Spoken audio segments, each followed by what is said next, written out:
Hey, boys and girls, weather report for October 14th, 2021. How about that? We made it to October 14th. Amazing. A plane has not crashed into us. A meteor has not crashed into us. It's a good thing.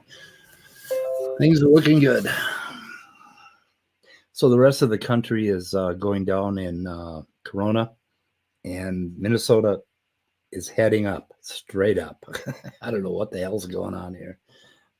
I guess they're running out of hospitals in all the outlying regions.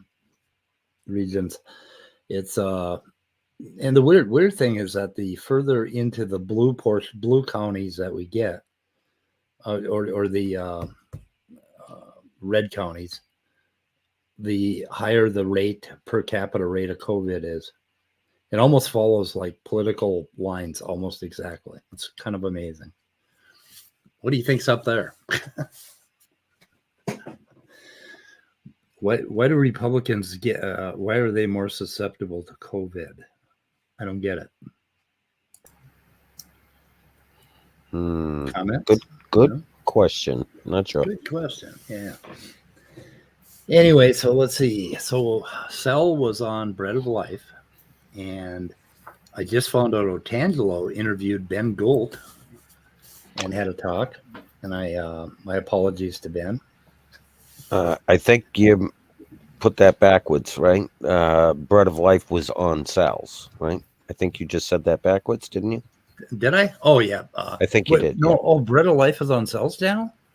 Yes. Oh, yes. I didn't know that was the way it was. We should get links to that.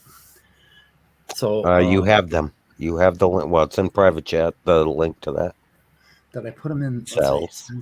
Great description. And then the other one on Tangelo's batting practice, top dog. I don't know nothing. Yeah, that's the batting practice. Is the Rebecca and Sal. Okay. That's Rebecca and Sal. Yep. Good. Okay. So let's see.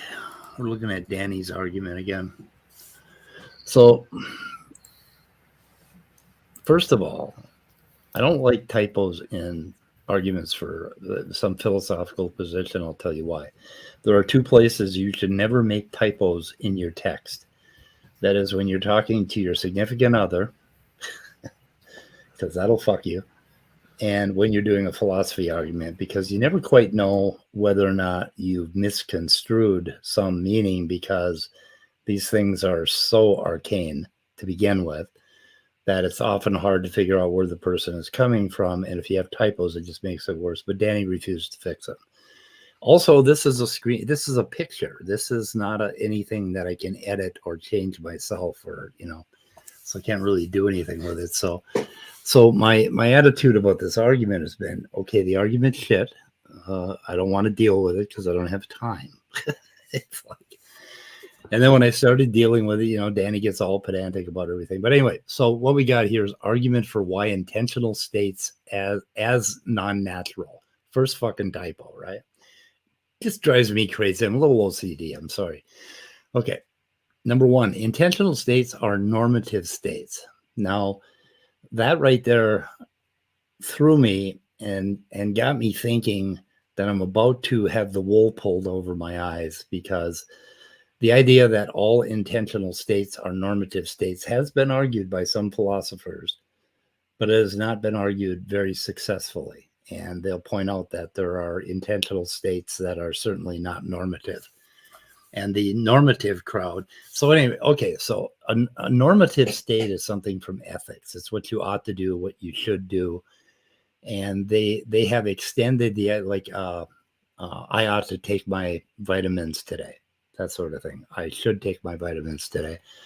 And so that's been going around for a long time. That's primarily a discussion about ethics and language, these normative states. And then there's the old thing, you can't get an ought from an is. You can't derive an ought from an is. So that's what a normative state is. It has some sort of well, let's see. Okay, Danny, I don't want to go that way. Okay, so but an intentional state. Now, an intentional state seems like they're talking about, oh, I intend to do this. I intend to go to town, but that's not what they're talking about at all. Intentional means that you're sort of pointing at something or you're indicating something. So it talks, an intentional state is a mental state that has some kind of aboutness built into it. Like if I see my cup here, the cup is the aboutness. It's about my cup. My perception is about my cup. So my mental state is about my cup. But now 20th century philosophers argued, intentional states was brought, it was something from the Middle Ages, and it was brought back into common jargon among philosophers by a man named Brentano in the last quarter of the 19th century. And he's the one that sort of started promoting it. And then they were talking about aboutness and about the thing that your mental state refers to. So instead of intentional, it should be aboutness states, that it's about something. Like if I have a pain in my back, it's kind of about my back or about the pain. And now Brentano and a few others made the case that, well, that's fine. You can come up with an argument for physicalism where you say, because I'm seeing my cup, then it's about my cup, right? So I'm seeing my cup and it's about something in the world. So it's something physical, something out there. But then I can think, I can see a horse, and I can also imagine a horse. And then I can imagine a unicorn, a horse with a horn on its nose. Or I can imagine Pegasus, a horse with wings, right? So what are those about? Because they bring in the idea of truth and falsity. Like, okay, I see a thing over there, and my mental state is that it's about a horse. So it is true that that is a horse. But where's the truth and falsity when it comes to unicorns and Pegasus? So it kind of so they go around and around and around, and they write many, many books, many pages on intentional states. But now my question here was, okay, all intentional states are not normative states, that their intentional states is a bigger class. A normative state is an intentional state in that if I ought to take my vitamins, then that's a mental state about my vitamins. You guys follow me so far, or is this just so fucking boring that... Is this boring? It seems like intention is more like a goal. No, I'm telling you, that's not what it means. Okay, you have to get that out of your head. Okay, intentional states are not about goal-oriented behavior. It's an unfortunate use of the word. Okay, what they mean by intention is that you're attending to something. You're intending something. I'm intending a horse when I think about a horse. Okay. So it's just, are you talking about like intention with an S or intention with a T? T. This is with a T. We're not going to talk about the S thing, though. I think we should do that tomorrow because that's a really interesting discussion. So okay, yeah, I don't think of that word intention with a T like that. Yeah, as indicating something, but so you don't want to think about intention at all. You want to think about the whole pair, intentional state. It's a mental state that has aboutness. It's about something. Okay. Does that make sense? So if I have a pain in my back, okay, that's about something. But how is that normative? What is that? Where's the ought? Where's the success or failure? All intentional states equal beliefs and desires. No, it's about something.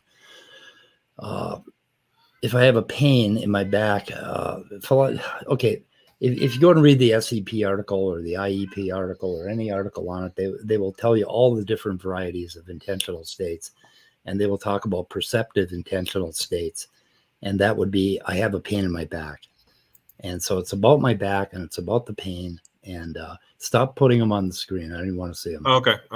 Yeah, thank you. Well, I'm just going to say for Danny, we will have to talk at some point about this idea that beliefs and desires are standards. I don't think I use it in that sense, and if that's just not hitting right with me. So maybe there's something wrong with the folds in my brain or something. Yeah. So let's see. Aboutness is normative. No, it isn't. It has nothing to do with success and failure. It may have to do with truth and falsity, but then that breaks down when you talk about unicorns. So it can't be about truth and falsity because unicorns don't exist.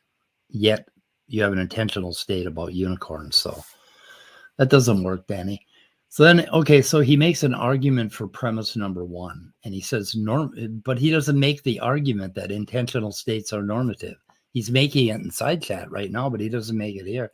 He says normative. He starts talking about normativity, the possibility of success, and then he just he asserts that the possibility of success and failure are features of intentional states, and then his conclusion is the premise. So he doesn't make an argument for it at all. Do you see an argument here? Huh? You said intention with a T? Yeah. This is what the definition here. Yeah, you're going to get a definition of intention, but that's not what philosophers are talking about. I'm telling you, it is not the dictionary definition of intention. An intentional state consists of aboutness. It is about something. It seems like more like the S. What's that? It seems like more the essence. No, the S has to do with language. It has to do with statements. Let's see, intentional states and aboutness. You have to drop the idea that it's an intentional state or an intention. And I think that's where Danny became confused because I don't think he understood what an intentional state was. Yet he's doubling down on it. Intentional states are considered by some to cover all mental states. So every single mental state you can have. And there will be example after example where it's not normative. And Danny has made no case for it being normative. I don't see a case here. So it's one of the reasons why I thought this argument is garbage. Okay, so premise number two. Okay, so you guys understand what an intentional state is and what a normative. Oh, let me go a little further on intentional states. It's about something called representationalism in the mind. It is the idea that in our mind, that in a mental state, you don't have to be seeing a horse. You can imagine a horse.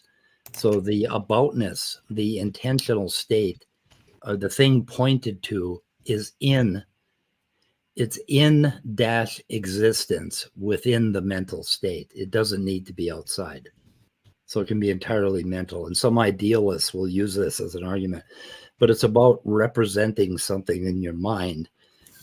And I push back on representationalism because it is inherently dualist in nature. So it's begging the question. So I never think about representationalism. So I do not like representationalism. I have a different theory of mind, that sort of thing. So, but does that make sense? It is the thing represented in your mind is what they're talking about with intentional states. An intentional state is the thing represented in your mind. Yeah.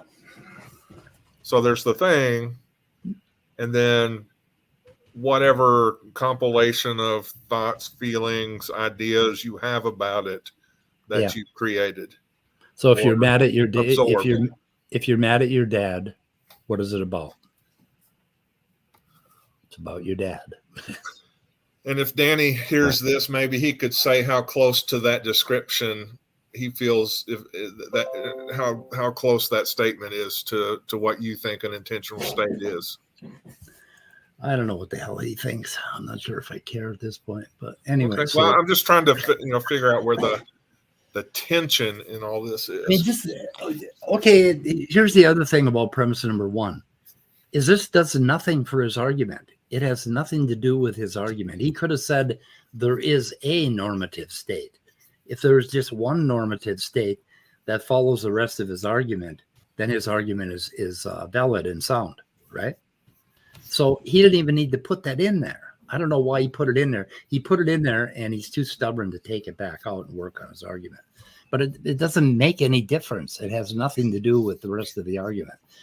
Does he even use? Oh my God, what the hell are we here? God damn it! Come on, where'd you go? Where'd you go? Okay, what? Well, that's weird. It's not popping up. Uh-oh, we're in trouble. Hang on a second. Let me go and refind that thing. What is going on? It still has something on the screen. Well, that's unsettling. Something weird happened. Oh, no. I got too many tabs open, boys and girls. I have too many programs running. You know what that means. It means we're fucked. Are we truly fucked? Okay. So anyway, so that's the other pushback. We are all truly fucked. Yeah, that's the other pushback I have on his argument is that this intentional state business has no, as Danny would put it, nothing turns on it. It doesn't matter. So why are we even fucking talking about it? Why is it in? I think it's in there because he needed a premise one, so he made something up. Philosophers or people that are trying to put together logical arguments frequently do that. If they only have one premise, then they're kind of, they feel bad, so they try to make something up that sounds cool. So normative states are not descriptive states. Okay, so which I also disagree with entirely. A normative state would be, how the hell would you even call it a state? It's more of a statement. You ought to go to the ball game. Okay, so how is that a mental state? I feel an obligation to go to a ball game, so I have, and that would make it a normative state or a normative mental state. Okay, so I feel an obligation to go to the ball game. I don't know. I'm trying to make sense of that, and I can't. The argument really doesn't make a lot of sense. Anyway, okay, so argument for premise two. Normative states express an oughtness, what you ought to do. Well, some states do, yeah. Some states are, I don't know. A normative state is typically something like a rule of law or a rule of community or a norm or a standard of some sort. Somebody will give you an instruction. I forget what they call it. It's a speech act. They give you like a directive. You should call your mother tonight. Your mother's not feeling well. You ought to call your mother. You should call your mother. That sort of thing. So it's usually a statement delivered to somebody else. And that's where normativity gets into ethics and a bunch of other stuff. So, and yeah, commitments are oughts, which is the case of a belief state. So if I believe something to be true, is that a commitment? Yeah, I don't know. Hard to say. So it gets kind of balled up in language, which I think most of these arguments are actually about his language. So anyway, so normative states express an oughtness. So we can grant that. That'll be fine. Oughtness are non-descriptive. Oughtnesses are non-descriptive. Okay. So normative states are non-descriptive. Okay. So you can't describe a normative state. Well, in physicalism, yeah, we can. I'm sorry. In neuroscience and basically a purely physical view of the universe, we can describe a organism that feels like it ought to do something. Like if I have a raccoon who has an intentional state that it sees a piece of dog food ahead of it, right? I could think about that raccoon, you ought to go get that dog food. And I could tell that raccoon, you ought to go get that dog food. And that's a normative statement. Now that raccoon might feel like I have to go get that dog food because I'm hungry, right? So he might have he might have a normative state in himself that he ought to go get the dog food. And Danny will make the case that normative states are about success or failure. He may fail to get that dog food because the other raccoon got it first. So he may fail or succeed. Okay. Does that make sense? Is this really bad and boring? Just tell me. Well, Really? it's just so strange that like you both seem so far apart on it that I don't know where that comes from. I'm trying to understand I was feeling between your views. Yeah, I was feeling the same way, Scott, myself, and I was trying to figure it out too. And my thought was, does it have anything to do with reality? Speed you've spent? Yeah. Why do you say that? Yeah. Well, I don't think it does actually. I don't think it has fuck all to do with the mind, to tell you the truth. I think it's just all verbal masturbation is what it is. Yeah, I would agree with that. but I mean, you know, I believe in all these concepts, and I think, yeah, we can take language and we can say there are intentional states, or there are intentional, basically statements, normative statements and intentional states. I can grant that. You know, I don't mind looking at psychology or reframing the mind in these terms. And some of this stuff is very interesting to me, and I like reading about it. Okay. So I don't think we're that far apart. The only place we're apart is where he's saying all intentional states are normative. And as I pointed out, it has nothing to do with his argument anyway. So I don't know why he's fighting about it. So I don't even know why he put it there. Just throw it the fuck out, and then we'll all get along, right? Then I wouldn't get hung up. Okay, so a natural state expresses how the world is. How the world is does not express any prescription. It is non-normative, right? Okay. So like human beings have ideas and norms and things that they think or feel, and they have statements that they make about what each other ought to do. You know, we all think we're all used to telling our kids what they ought to do. We do it constantly. You ought to do this. You ought to dig by it. Yeah, whatever. So no problem there, basically. But again, a physicalist would have a totally different view on what is happening physically when we feel like we have to tell our kids, you ought to do this and you ought to do that. So anyway, the natural state expresses how the world is. How the world is does not express any description. Conclusion: natural states do not offer any prescription. Right. I can grant that one. Natural states are non-normative. Narrative version of the argument, considering the argument above. If intentional states are non-descriptive, they are normative. Natural states are not normative states, so intentional states are not natural. Okay, and I don't buy that because they are natural. There is a version where you can take and analyze a brain. I can analyze the brain of that raccoon that sees that dog food, and I can see basically the neurons that are firing up on his visual system, on his object recognition system. I can find the neurons that are lighting up telling me he has a low glucose, though these little fucking raccoons never do. They always have very high glucose, but I digress. So, I mean, I can analyze all of that, and I can say this raccoon is in a state where it is probably going to get a dopamine shot and it's going to start moving and chase that dog food. And there's no problem with describing all of that physically. Just because we humans have created this language monstrosity up here, it doesn't mean that it's not physical.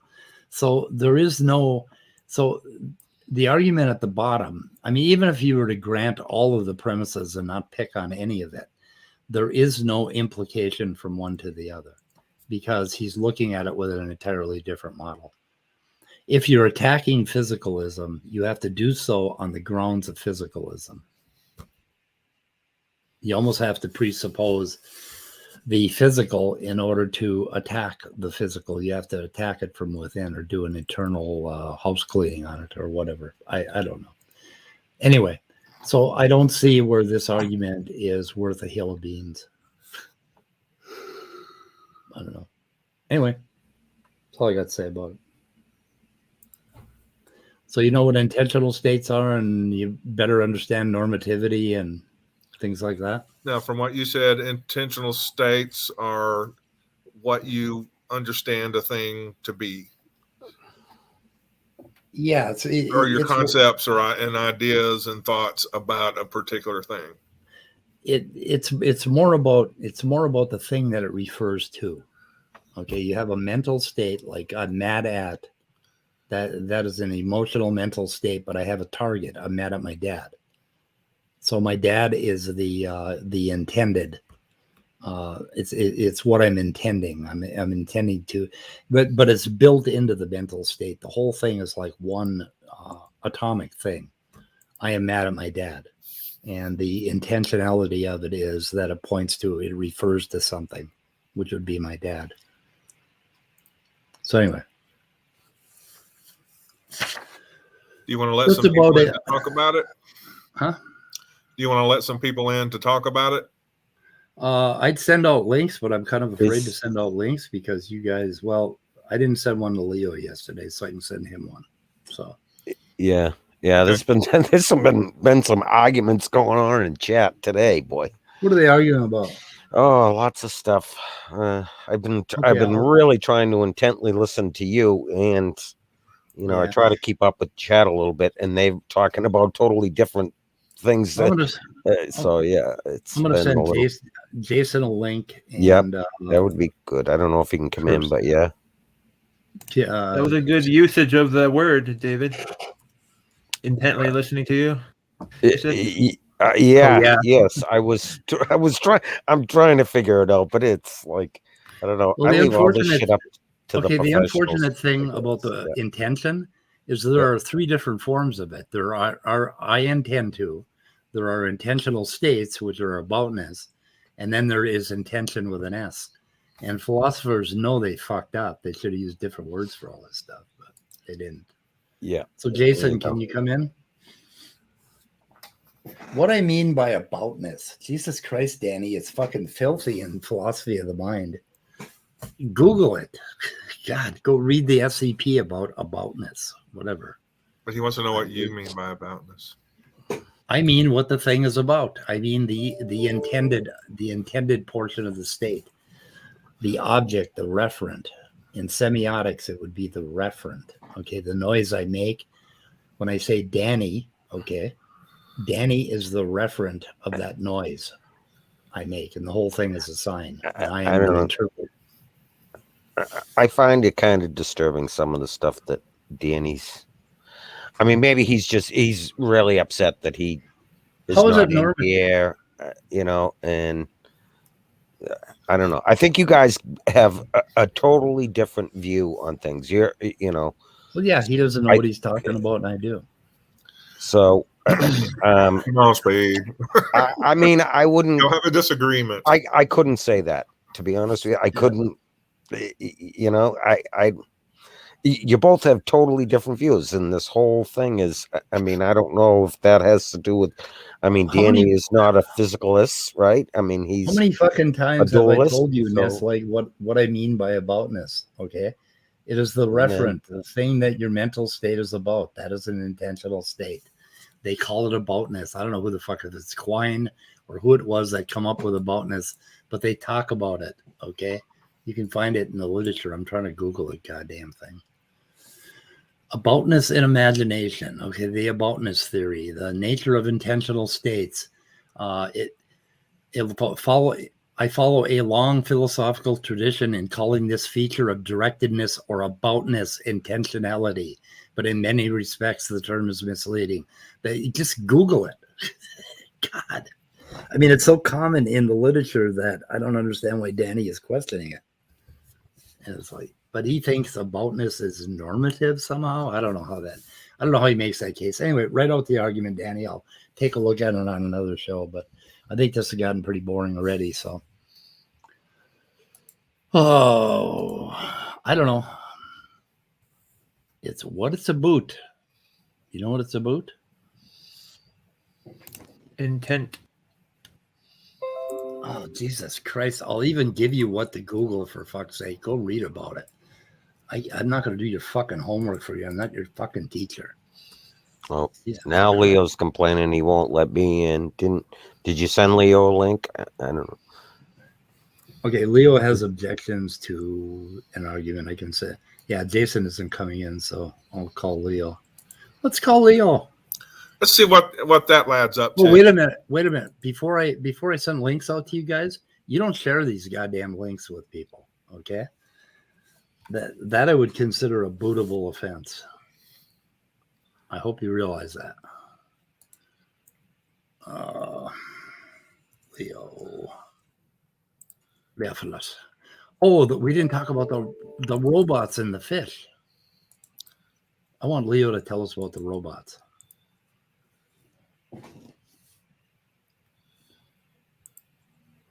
You remember the robots? Okay.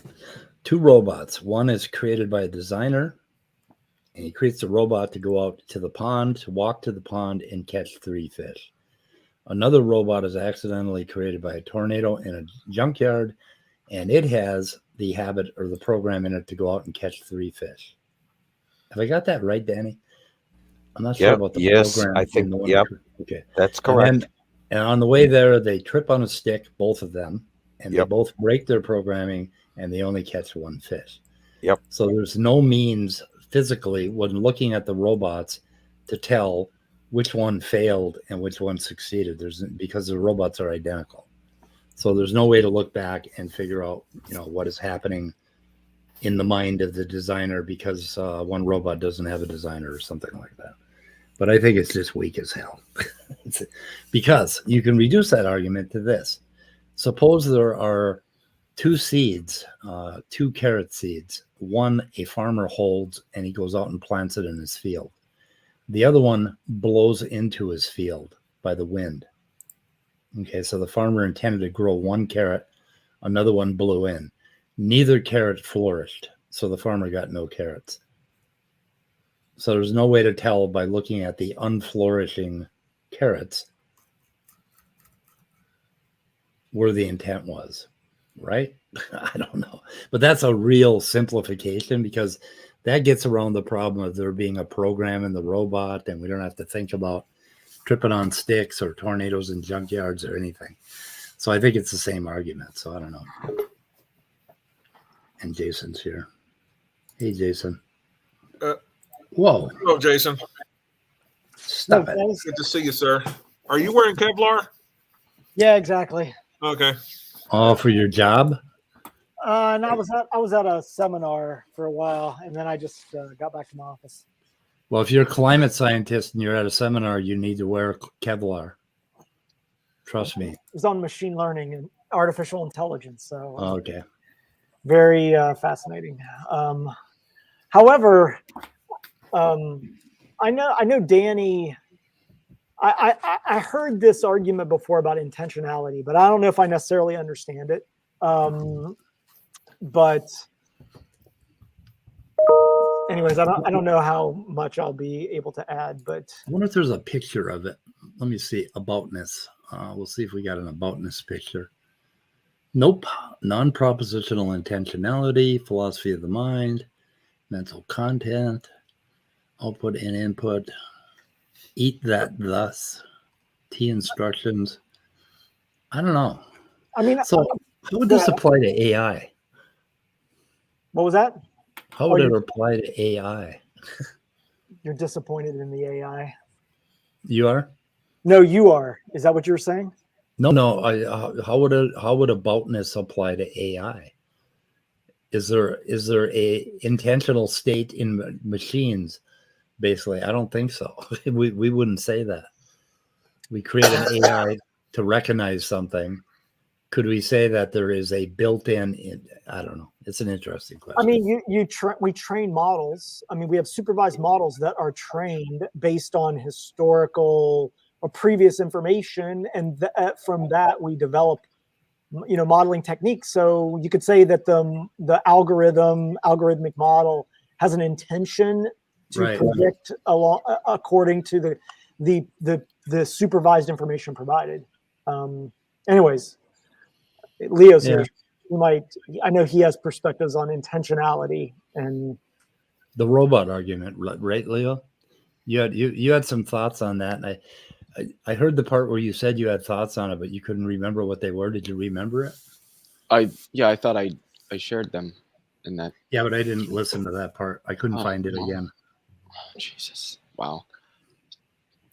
I don't have 2 hours to listen to GER streams. Besides, you can get sexually transmitted diseases by going to GER channel. Sure. No, I primarily take issue with how natural is being defined in the argument. I don't think it commits intentional states to being non-natural. Yeah. I think that what intentional states are about might be non-natural, but the intentional state itself is not. It is derived. It's derived from a naturalism or a natural aspect. In some sense, the reason we can imagine unicorns is because we know about horns and we know about horses, and we can put the two together we have this capability of remembering things that we see in the world, and we can put them together and combine them in various concepts. So, I mean, it's obvious how we put together a unicorn. Well, imagination is everything that we receive from our senses that we can combine and everything too.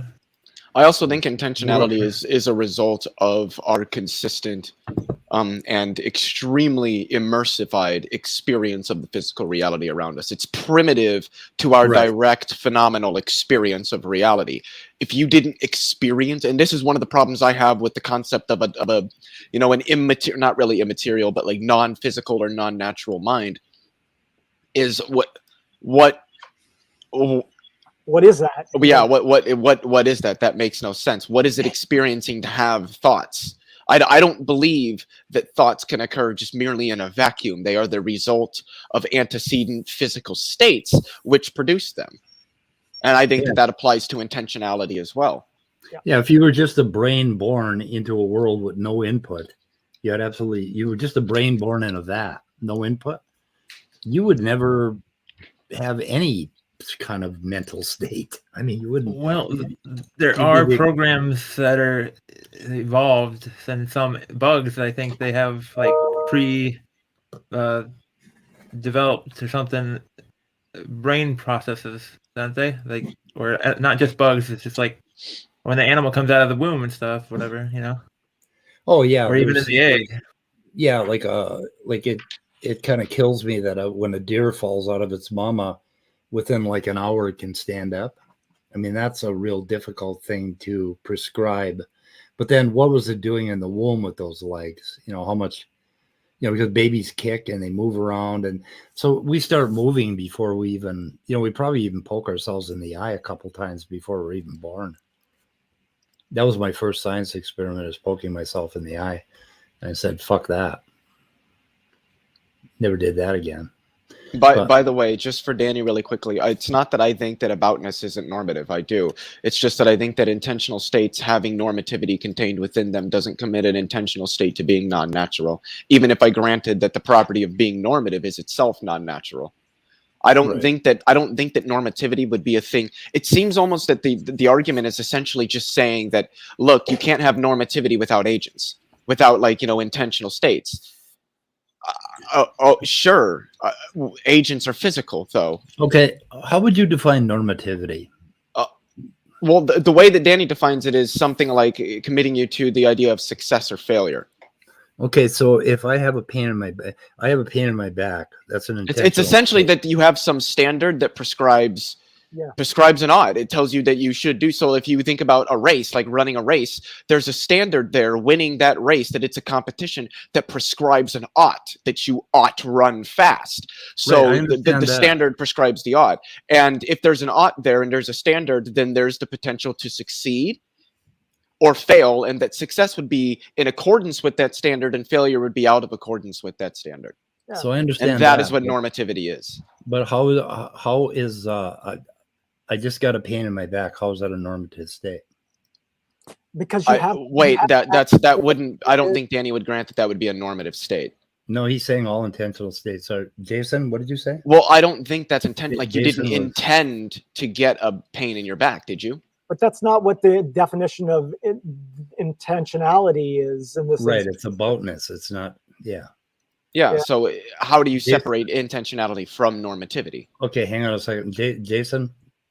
Go Yeah, ahead. I was saying, like, yeah, like if you have a pain in your back, I mean, you know what pain is. You have the experience of having a back, of being a person in the world, of having nerves. Like, you have all these other experiences that are naturally generated, which allows you to make a deduction as to whether you have pain in your back or not. But if you were like, didn't have a back, had never experienced pain, then to say I have a pain in my back is not, maybe I don't know if I'm phrasing this right, but it's not, it can't be construed as a normative statement because you have no normative structure. Yeah, it's describing how the world is. It is the case that you have a pain. So a normative state would be something like, I have a pain in my back, and using that as a standard, I can establish a desire that I want the pain to be gone. Or rather, having pain in my back can establish the desire that I want to, eliminate or subdue that pain, which can in turn act as a standard for I ought to take Tylenol,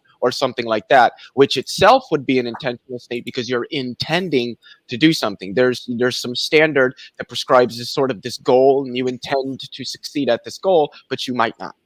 Okay, Leo. So you're saying that having a pain in my back is not a normative state? No. Okay. And do you agree that having a pain in my back is about something? It is an intentional state. It's about the pain in my back. Well, not in the same sense, no. Because an intentional state is a state in which one intends to do something. No. There is intent. You didn't listen to me. No, intentional states are not about intention at all. Yes, they're not yes, about yes, they are. No, they aren't. No, yes, go read they are. Okay, let's get the SCP article up and look at it. Or shall we? Let's go find out what the confusion is. At least from what I'm understanding, at least from Danny's point of view, it's not about what you desire or want to make happen. I think what he's saying is, like, if you have a belief, then you ought to believe it's true because it's a belief. And so that makes it normative. You're muted right now, Leo. I can't hear you.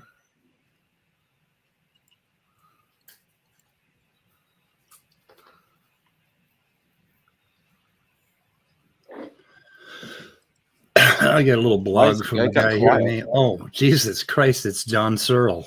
I was reading a blog and I was wondering whether to trust it. And it's by John Searle, who wrote books on this shit. Oh, let's see here. So share screen. See what he has to say on intentional states. Who, John Searle? Yeah, he's got something in the Oxford University Press. What is an intentional state? Now, Leo, I spoke for a second about what I believed Danny meant, and then you were talking, but you were muted. So did you have something to say against or? No, I was listening to, my mom was telling me something. That's why I had my headphones off.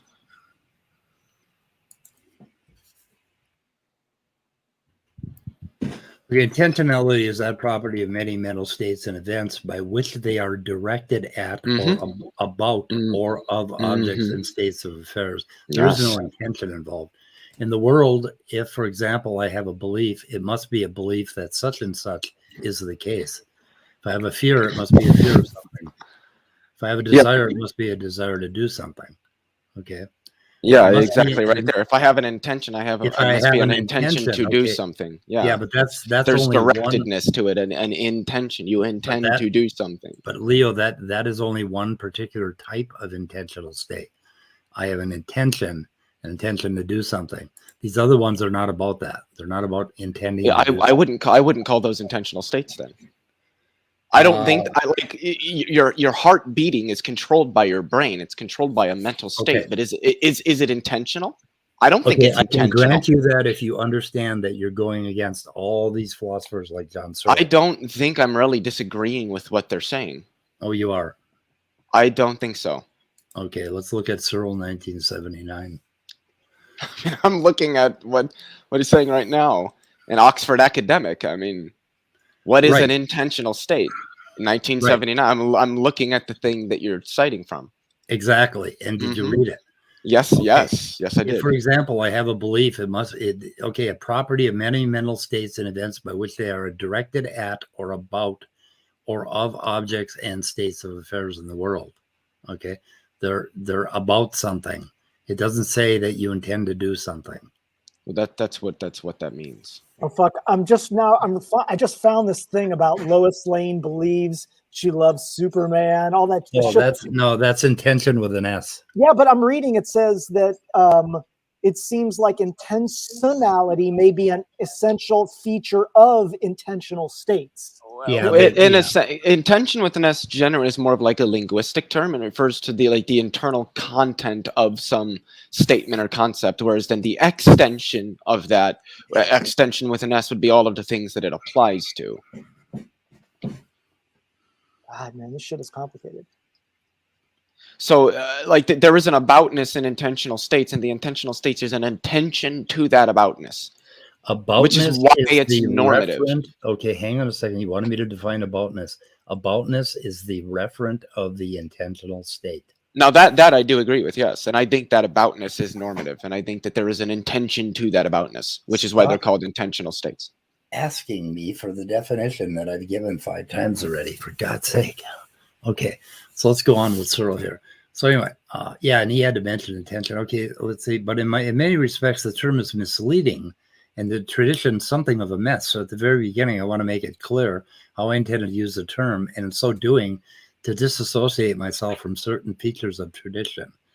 First, on my account, only some, not all mental states and events have intentionality. Now, Cyril, and there's other people that would deny that. Beliefs, fears, hopes, and desires are intentional, but there are forms of nervousness, elation, and undirected anxiety that are not intentional. I kind of agree with him. I don't know. What do you think? Hey, can I share the screen real quick? Huh? Oh, you? Can I share my screen real quick? Well, yeah. Well, you're not sharing it. No, I mean, I have something I want to share, and so but you were reading just now. Oh, Scott, do you want to share, Scott? I do. I want to share something. I would like to share. I would like that you share. Pretty cool. All right. Ooh, aboutness. What is that? Yeah, that's a $57 book about. Oh, fucking! Is that? Yeah, I've read that entry in the Princeton University Press, I believe it is. Yes. It doesn't really tell you. It doesn't really tell you much. It's not very helpful to this discussion, to be completely honest. Oh, okay. At least what's written there. I can't say that the entire book isn't, but what's written in that little article there is not very useful. Oh, Jesus Christ! I'm going to do you a favor, Danny. This is so fucking painful for Danny. He's just having a terrible time. He might have some PTSD if we're not careful. Yeah, well, I don't know why you won't let Danny in.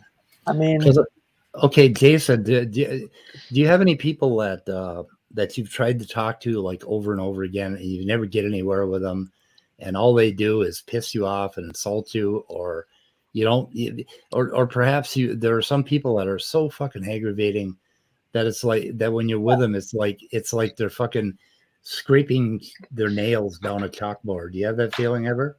Yeah, I do. Okay, would it be fair of me to ask you to let that person come and hang out with you tonight?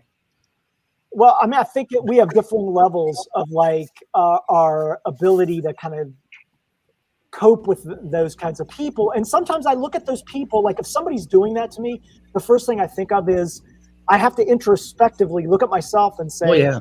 Am I not thinking about this right? Maybe I should consider what they're saying. But if they do this over and over again to the point where I'm like, this person's full of shit, then yeah, I get that way. So yeah, so you would be maybe a little bit offended if I told you that you had to spend the next hour with them, if I required that of you, and I kept bringing it up. Yeah, but I don't think. I mean, okay, we have differing perspectives on Danny. I don't have those experiences with him, but I understand what you're saying. Okay, good, thank you. Yeah. Okay.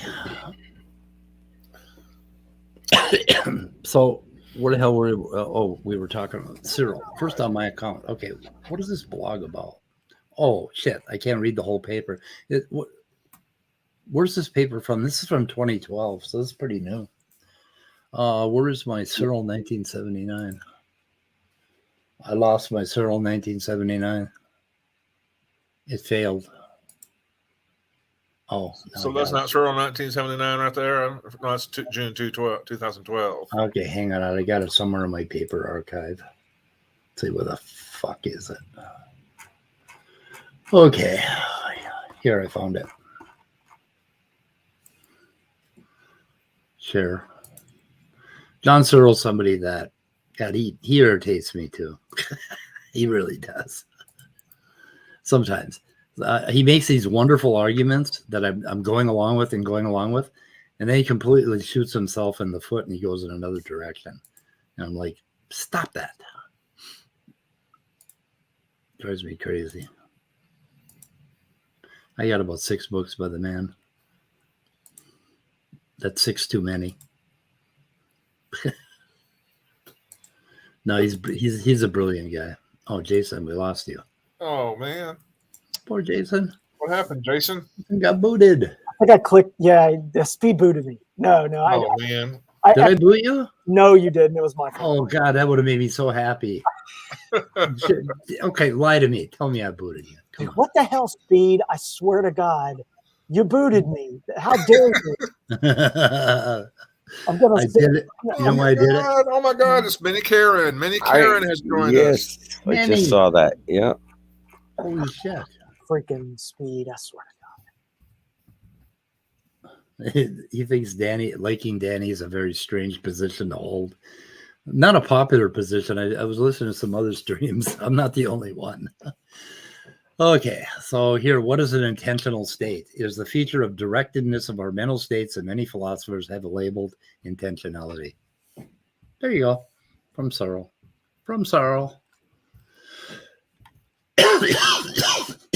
I do not mean to suggest that intentionality is somehow linguistic.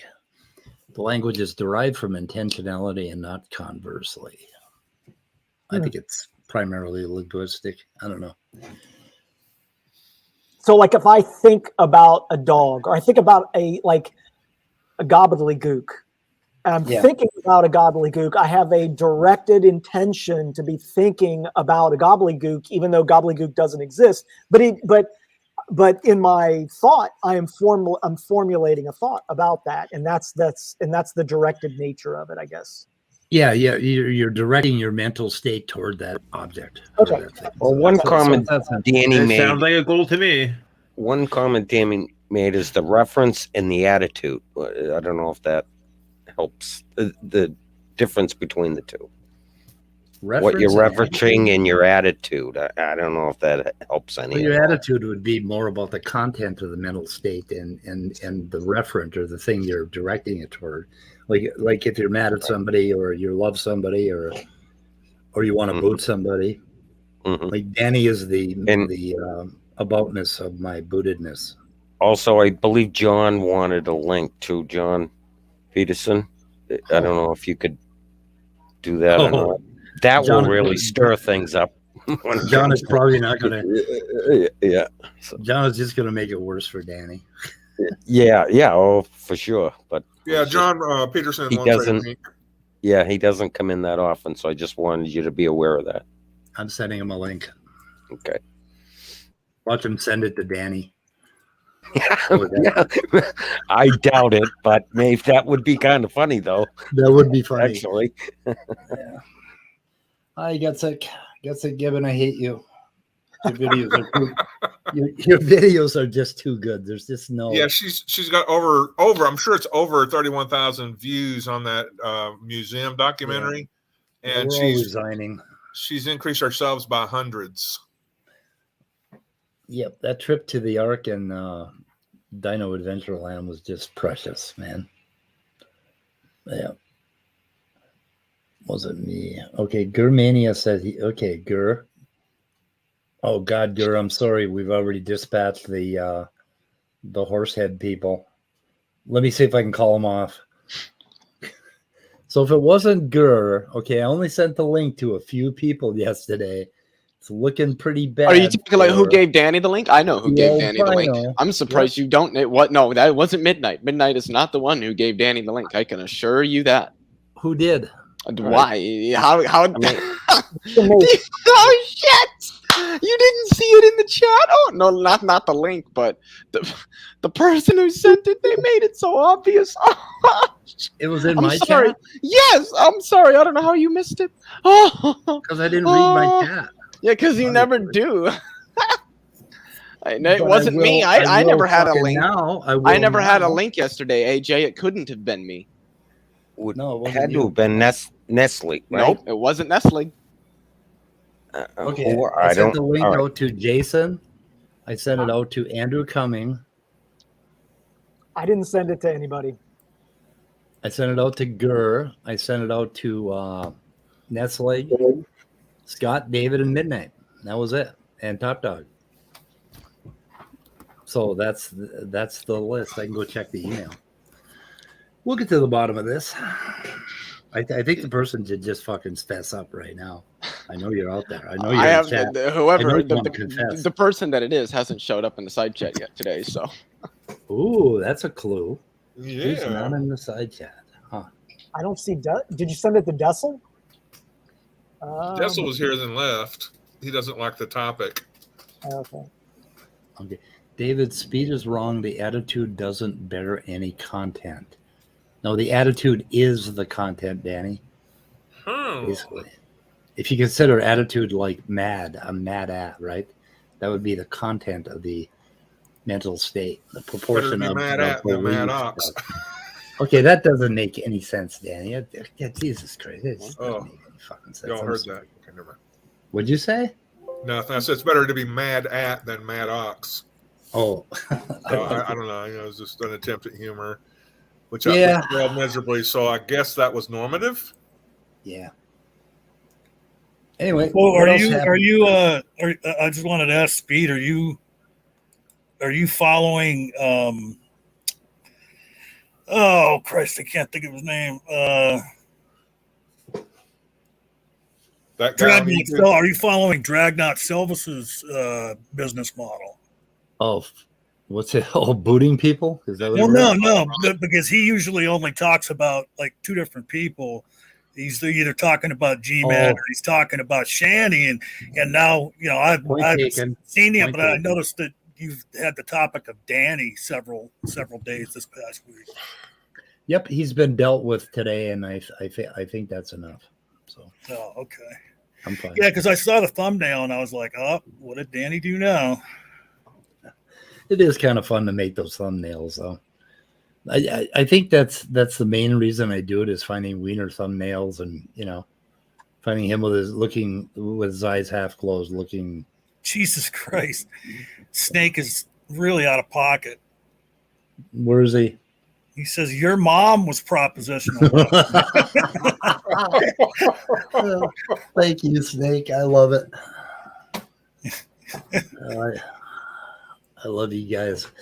Shit. Anyway.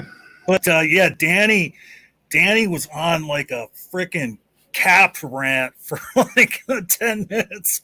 Wait a minute. Yeah, Nestlake, I think. Yeah. Oh, sorry. Go ahead. Something's going on here. Nestlake said, Speed says he sent me the link, but I did not get it. How did you come into the room, Nestlake, if you didn't get the link? Yeah, he was talking about yesterday's Nestlake, not today.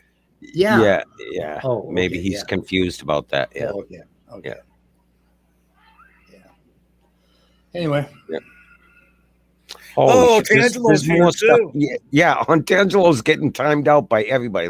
He's been timed out by is there Peter, any particular he's been timed out by Meanie Karen.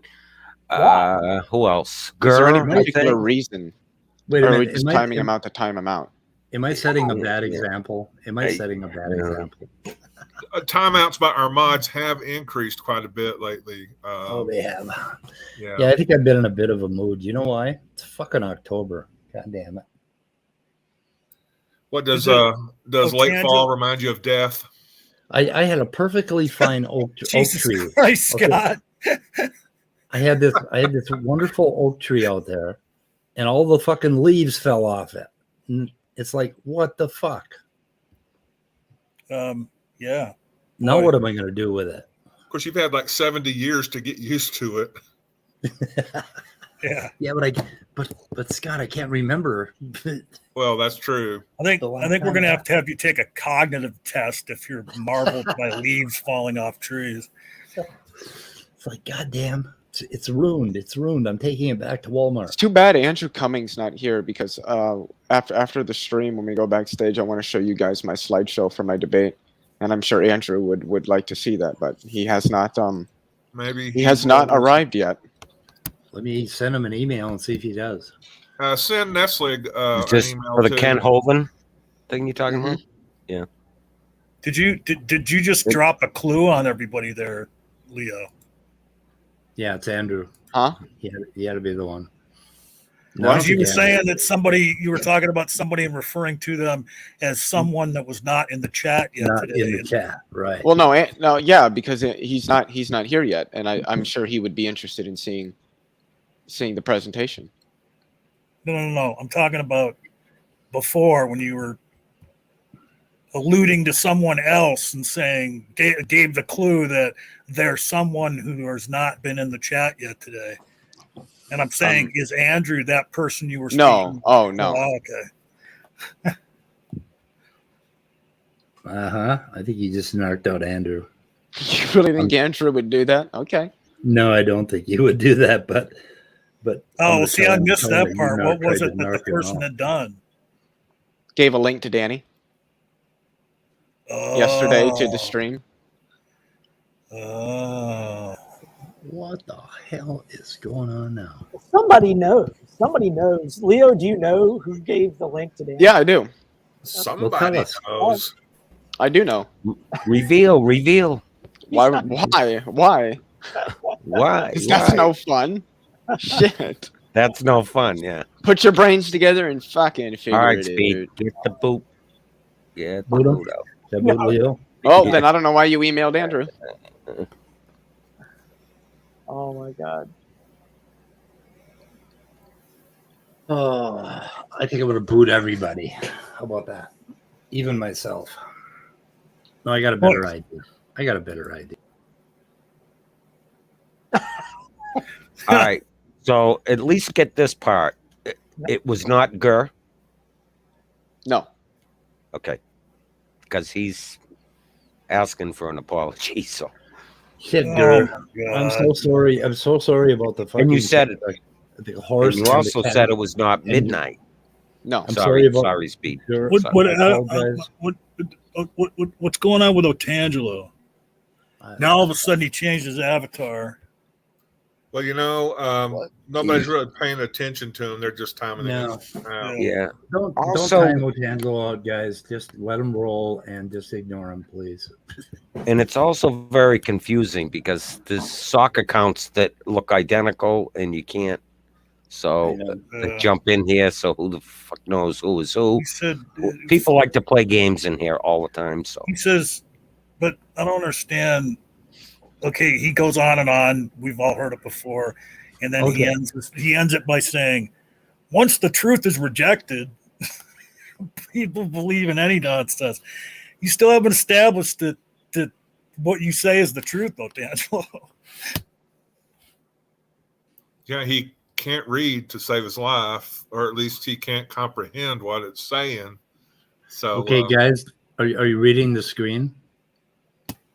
Interrupting. Anything. He's okay. Yeah, that was my fault. Can apologize to. Okay, Gurmania, this is my sincere apology for thinking you were a little dick and a wiener, and that you sent it out. And I am so sorry, and I apologize for your horse, your dog, or whatever they found when they went out there.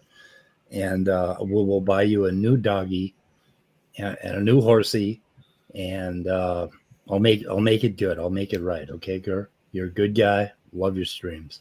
Just don't go there. You'll get STDs. Okay. Is that good enough? Was that sincere? Well, he wants roses. Roses might help more. Yeah. You put your address in the public chat, and I will send you roses. And Nestle would like a link to. I don't know if you want to do that. What else we got to discuss today? He's got to email it to him, though. He can't put it in the live chat or Danny will come in. Yeah, but he's got to be let in the room. So it's up to you, Speed, if you want to throw it out there or what. Lots of people are asking for it. Peter. Everybody's asking. Yeah, we can make it public. I'm gonna mute myself and. You just want me to public it? I will public it. Make it public. I'm out of here. Okay, as I'm maybe.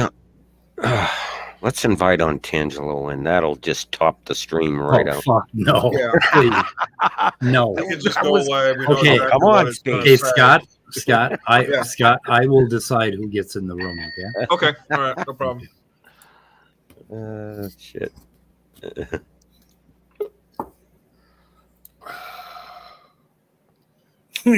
Dustin says, I won't put it in the live chat.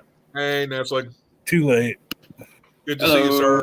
He says he won't send it to Danny. Took up in time.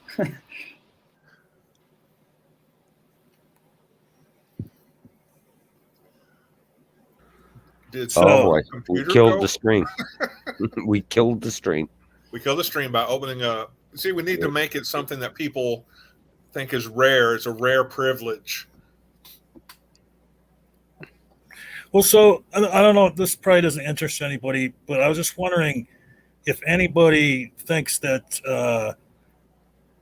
and I can't even really remember it, Kyrie Irving is the stupidest motherfucker on the planet, like I do. What's a Kyrie? Kyrie Irving is a player on the New Jersey Nets, and he's not playing this season because he refuses to get the vaccine. Does he get paid? Does he continue? Oh no, he's sitting out this season. And yeah, no, they're not paying him. Speed, I just noticed I think I'm the one that let Randolph in, and you said you wanted to let people in. I apologize. Yeah, but like, who doesn't want Randolph in? Yeah, I know. yeah. I know. And then, I agree. Yeah, that's somebody's. Oh, don't say many.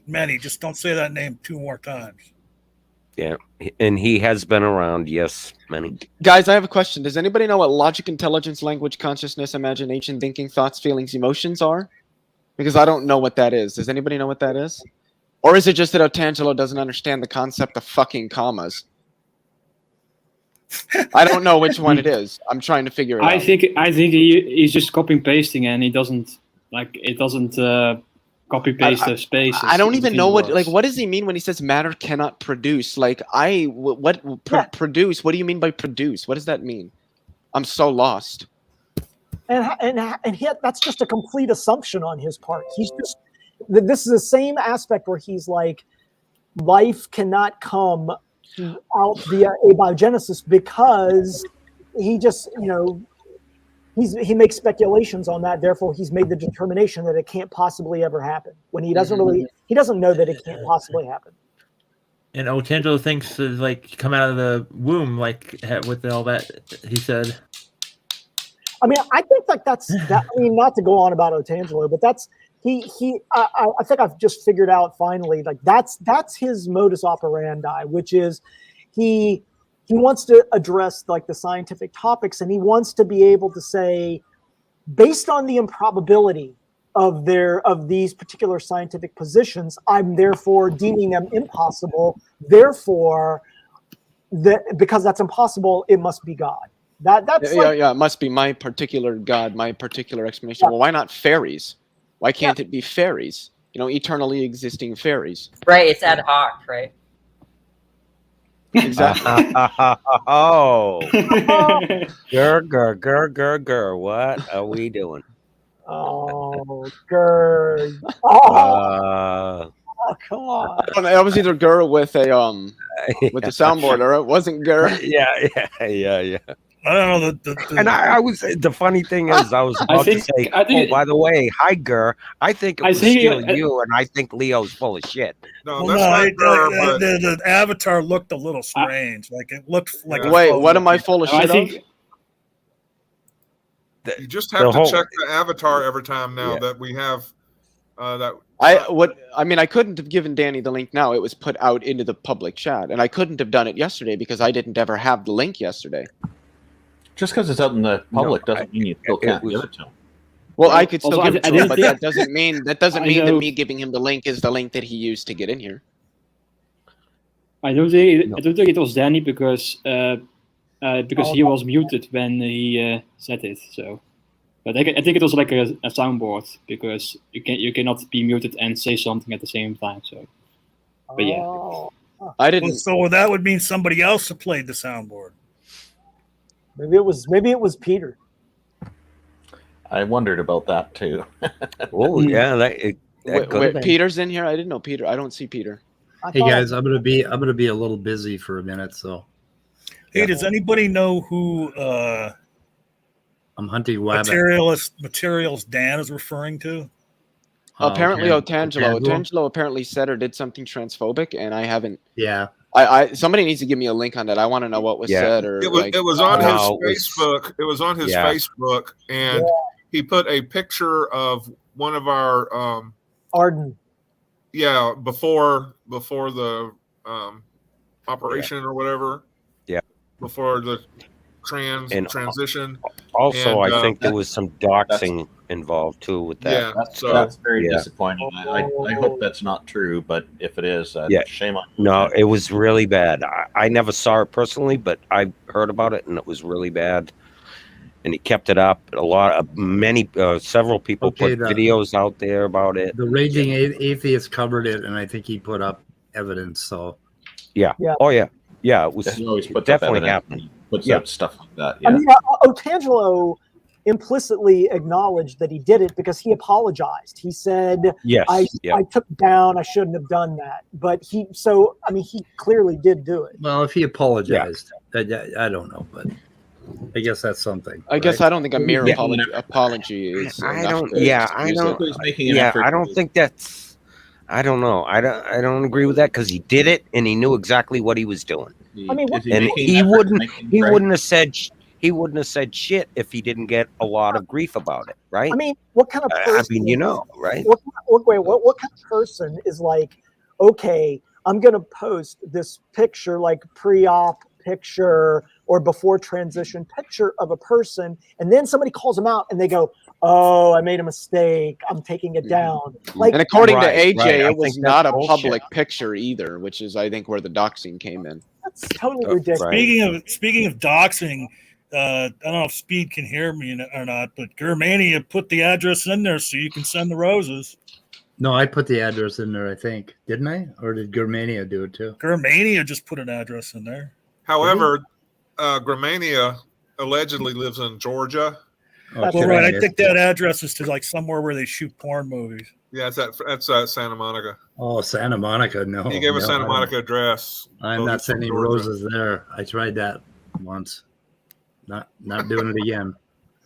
But as far as the apology, I think number one, the apology should go to Arden, and I hope that any person who makes the mistake of doxing somebody, exposing them or whatever, realizes that you're doing this to a person, and that person has feelings and hurts and things you shouldn't mess with. Well, it's funny too. You guys were talking about intentionality and all that stuff earlier, and now Otangelo is saying it was a public picture posted by Arden on her Twitter account. But see, that doesn't speak to what your intentions were by posting here we go it. again. Theme of the day. Exactly. There you go, John. You're right, John. Yeah. He is pointing out. He intended to hurt Matt Dillahunty over it, and Arden also, I think. So did he just post his picture? How long ago was the picture posted on Twitter? Several days. He posted it on his Facebook. That's one thing. If it's a picture from a long time ago, maybe it'd be good to kind of let it go. Yeah, I don't. So did he just post a picture, or was there like a caption or a comment associated with it? I don't know. Good question. Not sure. Like I said, never saw it. Oh, wait a minute. Gonna go for it. And I don't know why I'm calling him that. Fuck, his name escapes me. Peter. He says that his comments on that thread were awful. Yeah. I believe it. Yeah. So apparently he doesn't see Arden as a human being with worth, and with such worth that if you do something spiteful against them, you should apologize to them, which is just standard Christian shit. Where are you getting this from? He was just explaining where he got it from. Well, no, did Otangelo say this? He made some this is according to Peter. Now, I don't want to be spreading rumors or whatever, but his comments on the thread were awful. In other words, he said disparaging things on that thread that he posted. Yeah, but no, did Otangelo himself say or imply that he doesn't have to apologize to Arden for this because he doesn't view her as a human being and thus not worthy of an apology? No, I'm just saying that's what not apologizing to somebody whom you disparaged amounts to.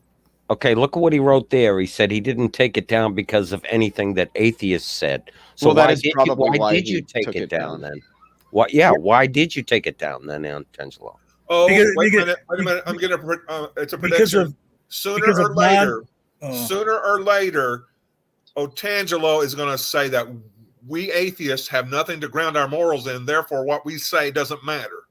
So anyway, sorry. Right. Well, no, but that's fine. That's true. But if he does that, what I'm saying though is that he's saying I didn't take it down because of anything that atheists said, and what he's saying there is I took it down because non-atheists said the same thing the atheists are telling me right now. Yeah, maybe. That looks to me like a response to what Peter wrote, and so I just point out to Otangelo, look, Peter didn't mention that it was atheists calling him out. It was people calling him out. Yeah. Right. Nobody mentioned atheists at all. Right. Exactly. Well, that's why I asked the question. Why did you take it down then? What was the reason? And that's what I was trying to say. Is why did he do it in the first place? That's what I want to know. Well, because he's Otangelo. Right. Well, yeah, that just doesn't tell me like. And he was just going after Matt Dillahunty was the reason. Right? Anything to get at him. Oh, do you think there might be some influence from Darth Dawkins there? Because he was studying under Darth Dawkins for a while. Oh, absolutely. I think has been known Darth has said some nasty things about Matt Dillahunty. I think he's absolutely. Yep. Me and Peter had this conversation, and Otangelo completely disagrees. He doesn't think that Darth has had any influence on him at all in the past 4 or 5 months, but I think people would beg to differ on that. Yeah, he was like I noticed Otangelo was much friendlier before Darth Dawkins, and now he's much more aggressive. Exactly. And I pointed that out. Me and Peter had a long conversation, probably almost an hour and a half long conversation about that whole topic, public and private. And within days, I think a day or two later, he was right on in Discord with Darth saying that, he thought it was a big joke that atheists were saying that about him. And yeah, there was a big thing about it. I think it's so funny when Otangelo, like Peter saying, when confronted, Otangelo kept asking that tired old question, how atheists can tell between right and wrong.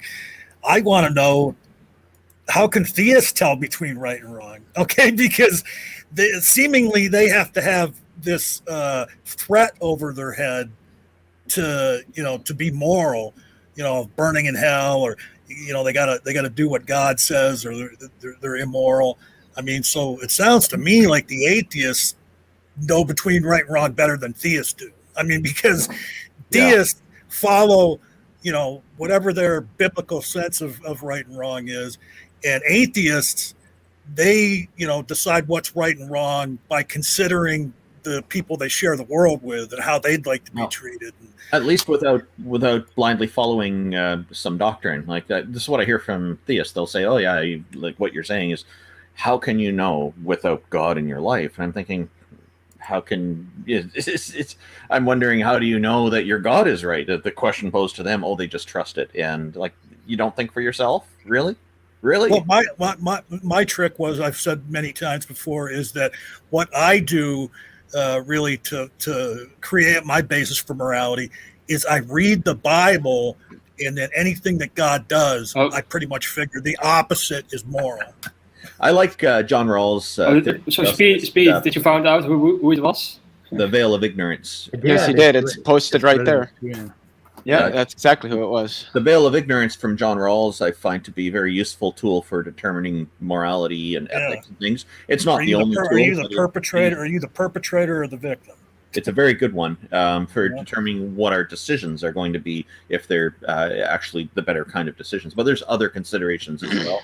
Empathy, of course, is a running theme in the Veil of Ignorance, but it's not the only theme. So just really quickly to Otangelo, he says, "Yep, Peter, that's correct. Atheism cannot provide any objective moral standards. We have ought to best that come from God." I don't know what that means. If there are objective moral values, there is a God which instantiates them. Well, number one, it's never been demonstrated. What's the argument that if there are objective moral values, then there is a God? I would need to see an argument for that, number one. But number two, we could grant that morality comes from God. It's still not objective because God is a conscious moral agent. God is a subject. So if morality flows from God, it flows from a subject. It's arbitrary to that subject, which would make it subjective. Actually, even if God wasn't a subject and God really was master of the entire cosmos, it would still be subjective. Well, yeah, that would be God being a subject. God is a subject because he is a conscious agent. Okay. I mean, what gets me every time is who said there had to be objective moral standards? Oh, exactly. I am not a moral realist or a moral objectivist. I mean, myself, there doesn't have to be objective moral standards. In fact, my worldview is that all morality is subjective, and where there's an appearance of an objective moral standard, it is a consensus that society has come to, through millennia of evolution, and that's all it is. Yeah. And atheism definitely is not a moral standard by any stretch of the imagination. It's a completely separate topic. So, the idea that if multiple people can agree on something, then non-subjective determinations can be reached, but it's still subjective ultimately. Well, right, and people can agree on a standard, okay, but it's even more basic than that. The reason they can agree on a standard is because it's all based in self-preservation. It's all based in well-being of self. I don't want to be robbed. I don't want to be raped, and I can think in the abstract, and I can say to myself, well, you know what? If I don't want to be robbed and I don't want to be raped, I'll bet you my neighbor doesn't want to be robbed and doesn't want to be raped either. One exception, fetishes, but normally, yeah. Okay. I wanted to respond to a comment that Snake was right made. He said, if morality is subjective, you can't complain about Hitler. Yes, you can. The only thing you need to really complain about something like that would be some sort of standard, some sort of standard which prescribes an ought that is out of accord with that standard, in which instance you could complain about it. My favorite flavor of ice cream is an entirely subjective thing. Exactly. The fact that it's subjective doesn't mean I can't complain that the ice cream that I had to eat at the store wasn't vanilla because they didn't have it.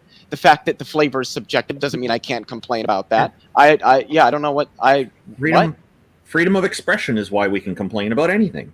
And our complaints can even not be genuine. They could be a lie, and we're still able to do this. Although I think the point is that you cannot complain on a absolute basis, maybe. Are all complaints absolute? I don't know what that means. Yeah, the word absolute is just really fuzzy to me. I was playing devil's advocate. I think Snake was what was. Wait, hold on here. Why is absolute a prerequisite to a complaint? Yeah. Snake, you said I don't care about your preferences. Based on what? On a standard? On a standard that you have? I might not have the same standard. Simple as that. I'm pretty sure you probably don't. I mean, look. It's just silly because if you want me you can't say, "Hey, Peter." Oh, there we go again. Stop interrupting me. Look, check your it out. mic is really fuzzy, Peter. By the way. But okay, he's saying you can't complain about Hitler if morality is subjective. Okay, that's it's ridiculous on its face. It's bad moral philosophy, right? Because subjectivism doesn't mean that there's no value.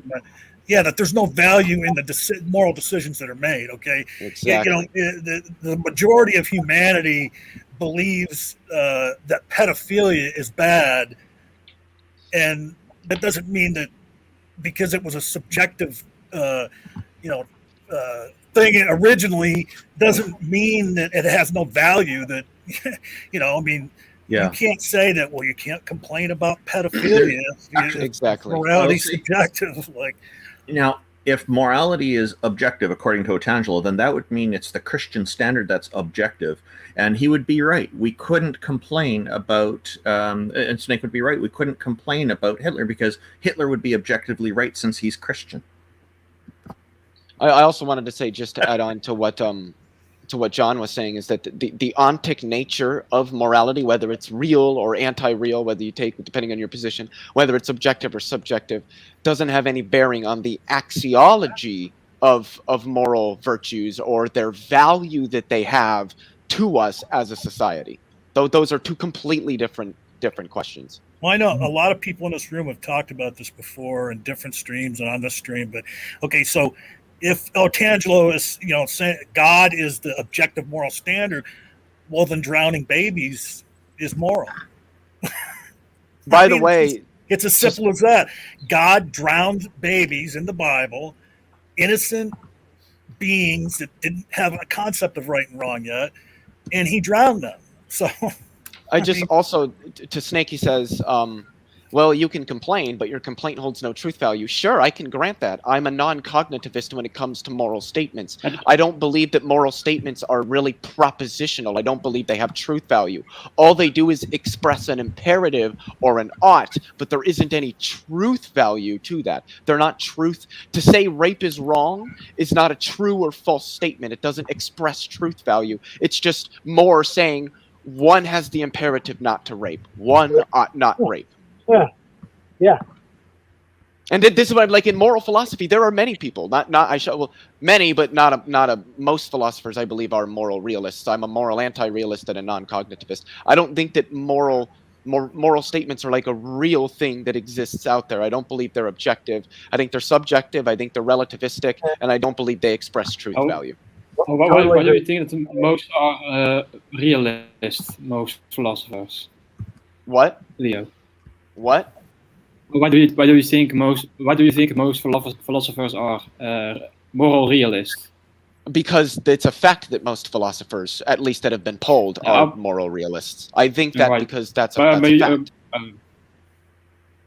I meant to say, like, I might be able to pull up the poll. Yeah. I might be able to pull up the poll, but they've polled philosophers. The majority of respondents are moral realists. But you know what I'm asking? Like, I'm asking what the reason is for taking that position. I would ask. I'm not a moral realist. I would ask a moral realist. I'm not one. I don't think there are reasons for holding to moral realism. That's why I'm not one. All right. Speaking of morality, you see what's at the top of the screen here? Answers in Genesis. Yeah, they're trying to turn this. They're fucking this every which way from Sunday to try to get it to fit their worldview. It's hilarious. No. What's on top of the screen? $5.3 million raised of a 17. Oh. Yeah, look at that. Donate now. For what? Your gift is doubled. Partner with us to reach more people for Christ. They're reaching people for Christ. Jesus Christ. None of this is taxed either, is it? No, none of this is fucking. No, I don't think Jesus, so. you could get so rich just by appealing to dumb, stupid evangelical conservatives in the United States. Why is it so noteworthy that a water bear was found in amber? I'm not sure. So there was something posted on Twitter the other day that I reshared from they're cool. And it was saying AIG does not publish any scientific papers. AIG does not perform any original scientific research, and AIG does not have a professional science laboratory. They built a church masquerading as a big boat and make money telling lies and selling dinosaur trinkets. And raising donations. And a boat is not even waterproof. Donations for Christ. And the boat is it even waterproof? Because when it rains, it needs to be maintained constantly. There, I just posted a link to the Twitter posting in the chat. Okay, let me in private chat. Do I have other things to put in my description? Oh, I'll put that one in the description. No, that's the link to the AIG stuff I just read. Yeah. Okay. I'll put it in the description because I like to put things in my description. I thought it was a good summary of AIG. I mean, why? See, the reason I thought that those tardigrades were pretty much indestructible, so that's why I'm wondering why that's noteworthy that they found a.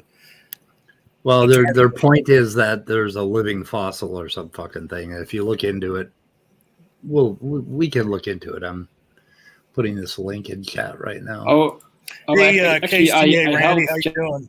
Jackson Reed. What's that? Actually, I helped Jackson Reed with a video on the tardigrades, and we also really? discussed the evolution as well. Do you have a link to that? I can look it up. It was a few years ago, actually, but still. Yeah, find me a link. I'll put it in the description. Also, if you find a tardigrade big enough, it can help you travel the Mycelian Highway. Cool. Somebody's been watching Star Trek Discovery. Yeah. Oh, they have a mycelium highway. Speaking of so Star I think Trek, what they're. Oh, did you see what happened yesterday? No, I didn't. What happened yesterday? Captain Kirk finally made it off the planet. Oh yeah, I don't really care about any of that. He was he actually was crying when he came off that. That's so cool. That's so cool. The planet is burning.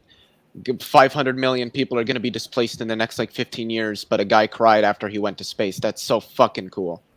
Okay, Leo. Well, I'm sorry. I know it That's sounds, from a TV but show there are so in the many 60s. things I would rather fucking be concerned about than a guy who's 90 years old going to space and then crying.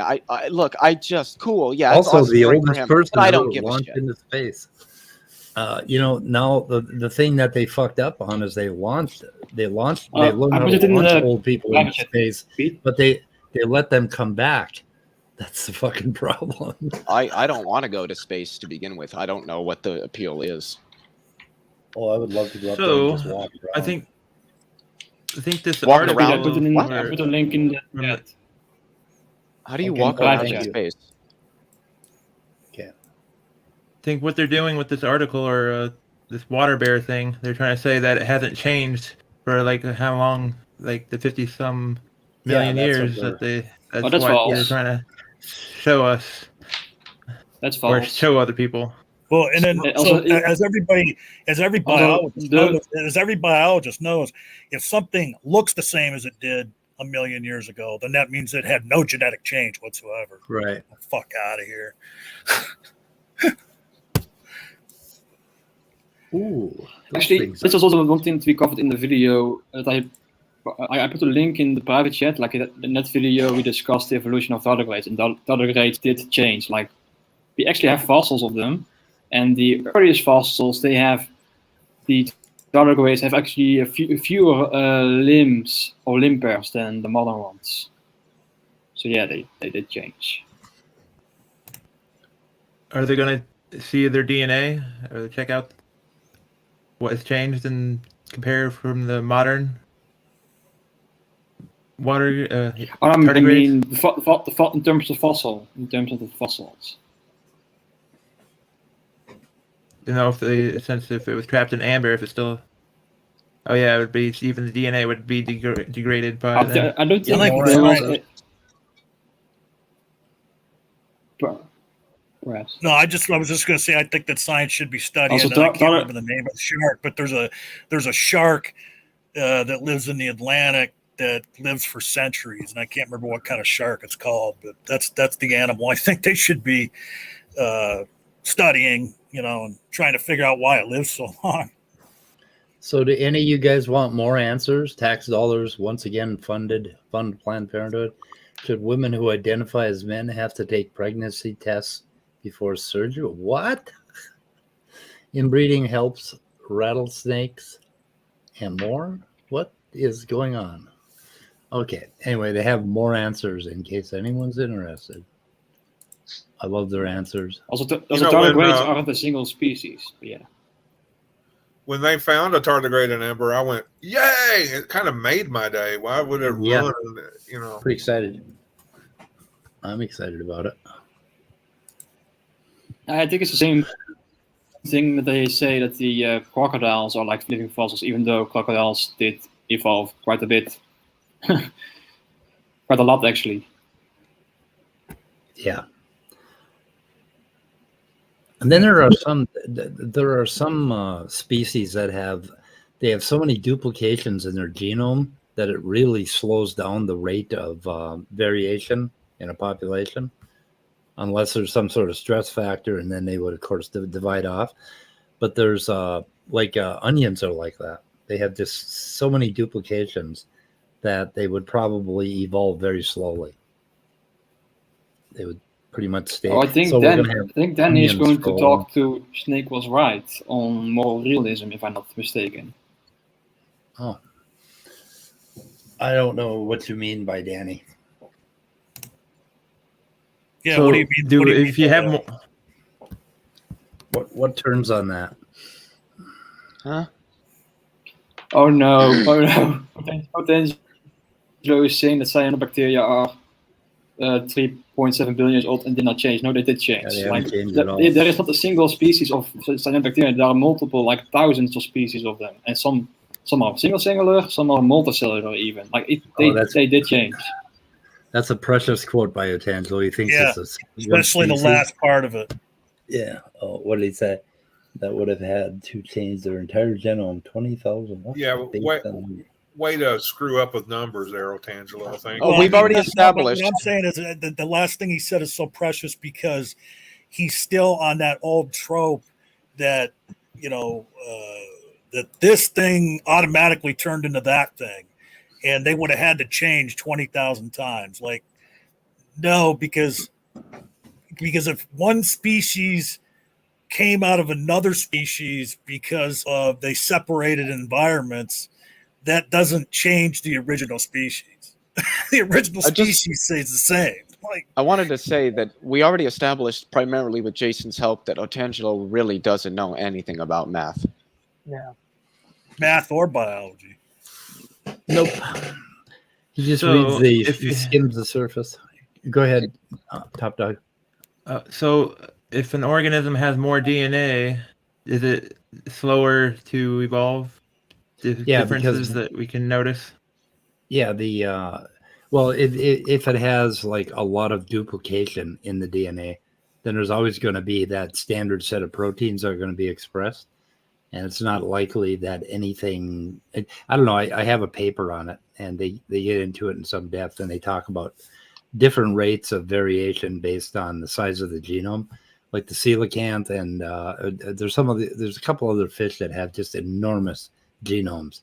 And when they look at them, they're primarily duplications. So I think like some set of fish have a whole genome duplication as well. Like it's really I think like in the ancestral vertebrates there were like 2 rounds of whole genome duplication which we also inherited, but then other fish got another 2 rounds of whole the genome duplications as well, which we did not get. So, and I think it's because of the way that mutations that end up with end up creating a variation in the population. Like there'll be one mutation and that won't do anything, but then there'll be another mutation and then it will fit into some pathway, but then the original gene or the original pathway is still working, so that those two mutations are going to be neutral. Okay, so they're probably going to drift out of the population.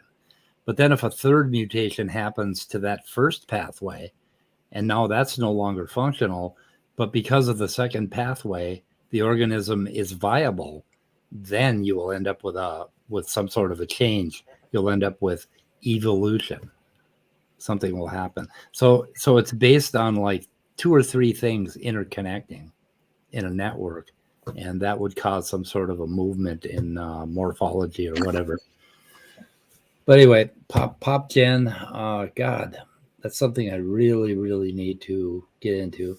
But boy, it's a tough one. Because I want to do pop gen models, showing how some of that stuff might work. The other thing is I've been looking into cell membranes, and cell membranes are just filthy with proteins. And a lot of those proteins probably don't accomplish anything, which is interesting. So it's probably like a lot of random junk floating around in the membrane. And that is interesting because any one of those things could possibly make a connection and become a new pathway, some new signaling mechanism or whatever. Oh, Randolph's calling me again. God damn it. He's calling you. Yeah. Yeah. He's on screen. What do you mean he's calling you? Yeah, he called me. He was just on the phone. He called me. It came up as spam. I don't know why. He was kidding, John. He was on the phone, but Randolph was actually on the phone, but he was only kidding. It's really Spandolph Spanderson. He was calling me asking me if he could send a link to Danny. Well, so no, the reason I believed him is because I myself have many times tried to call Speed in the middle of a stream. Yeah, while I'm on the fucking stream. Yeah. Yeah, and also while I'm trying to take a goddamn nap.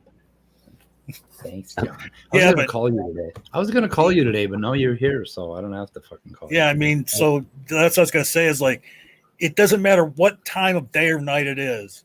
There's always a slight chance that you'll be asleep, so you can't call me out on that. Well, the thing is, in the last 2 days, I think I've had a total of about 6 hours of sleep. I have no idea what's going on with my metabolism, but I can't fucking smoke sleep. Some weed.